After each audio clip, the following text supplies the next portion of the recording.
Ditong patnubay at gabay ng magulang ang kailangan. Maaaring may masiselang tema, lengguwahe, karahasan, sexual, horror o droga na hindi angkop sa mata ng mga ganito. Sana karmahin siya. Sana lahat ng mga ginawa niya bumalik lahat sa kanila yun. Teka lang, ito din ha.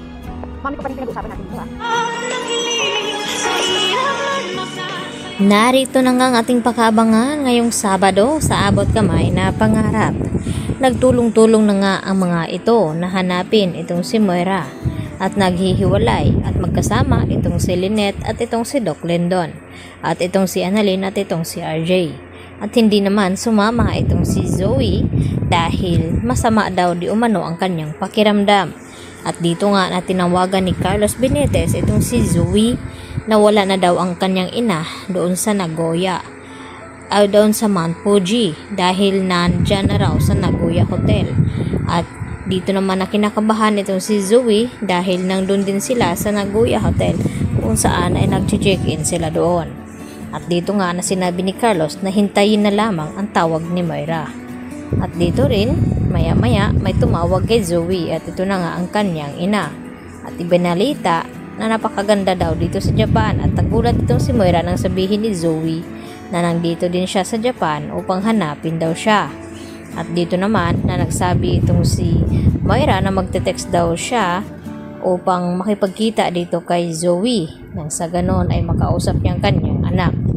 At dito naman na nagpatawag itong si RJ na mga kababayan at humingi nga ng tulong upang matulungan sila sa paghahanap nga dito ni Moira dahil hindi nga nila nakita doon sa Mount Fuji itong si Moira.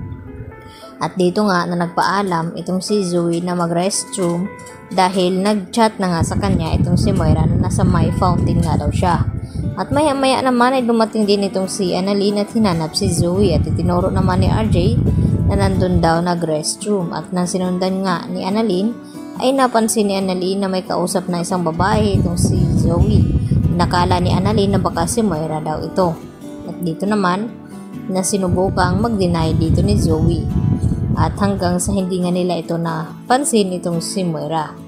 Samantala, tinatawagan naman ni Moira itong kanyang umayos ng mga papeles na madaliin at hihintayin niya itong passport daw di umano ni Zoe dahil hindi papayag si Moira na hindi daw niya maisama sa pagtakas itong kanyang anak na si Zoe at gawin daw ang lahat. Subalit nagpupumilit naman itong si Zoe na hindi talaga sasama kay Moira dahil hindi niya kayang iwanan ang buhay niya doon sa Pilipinas at ang kanyang trabaho bilang doktor. At ito namang si Giselle nagtungo naman sa presinto upang kausapin itong si Dax at tanungin na kung bakit nasa Japan itong si Moira at tinanggi naman ni Dax na wala daw siyang alam doon. At ang natuklasan nga dito ni Giselle na inamin dito ni Dax na itong si Moira ang nag-utos dito kay Dax na pasukin nga itong bahay ni Doc Carlos at saktan itong si Lynette at nagulat itong si Giselle sa kanyang nalaman at pumunta siya ng Eastridge upang kausapin itong si Chang Susan at Diyosa na alam danon niya na si Moira din pala ang nag-utos na looban ang bahay ni Carlos. At dito naman na biglang dumating itong si Carlos at tinanong itong si Giselle na tama bang kanyang narinig na si Moira ang nag-utos na nakawan itong si Carlos at saktan si Lynette.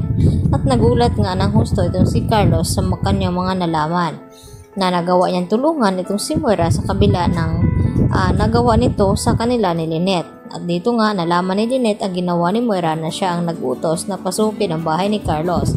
Kaya nagalit si Lynette at pinagdarasal niya na sana raw ay lahat ng karma na ginawa ni Moira ay babalik sa kanya dahil patong-patong na nga ang kasamaan ni Moira.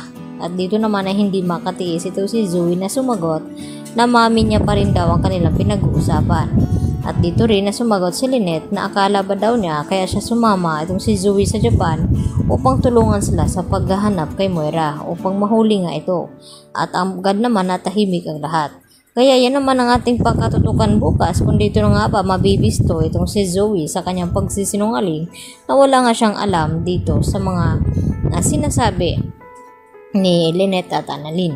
Yan po at marami pong salamat sa inyong pananatiling panonood. Bye-bye!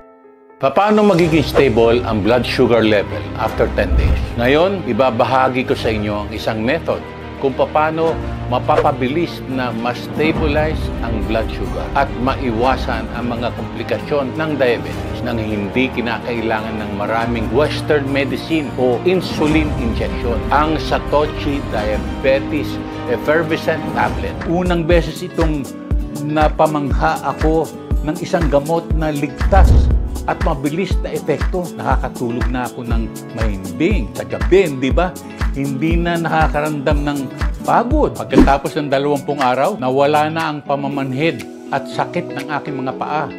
Nakakatakbo na ako at nakakapag-exercise. Hindi na ako kinakapos sa paghinga. Patuloy lang ang sa paggamit ng Satoshi ng 2 tablet sa isang araw. Napaka-espesyal ng Satoshi para sa diabetic dahil ito ay nabubuo sa anyo ng mga effervescent tablet na sinamahan ng moderno at eksklusibong nanotechnology mula sa Japan. Ang teknolohiyang ito ay tumutulong sa mga sustansya na nakapaloob sa mga effervescent tablet na agad na nagbibigay sa atin ng napakabilis na resulta.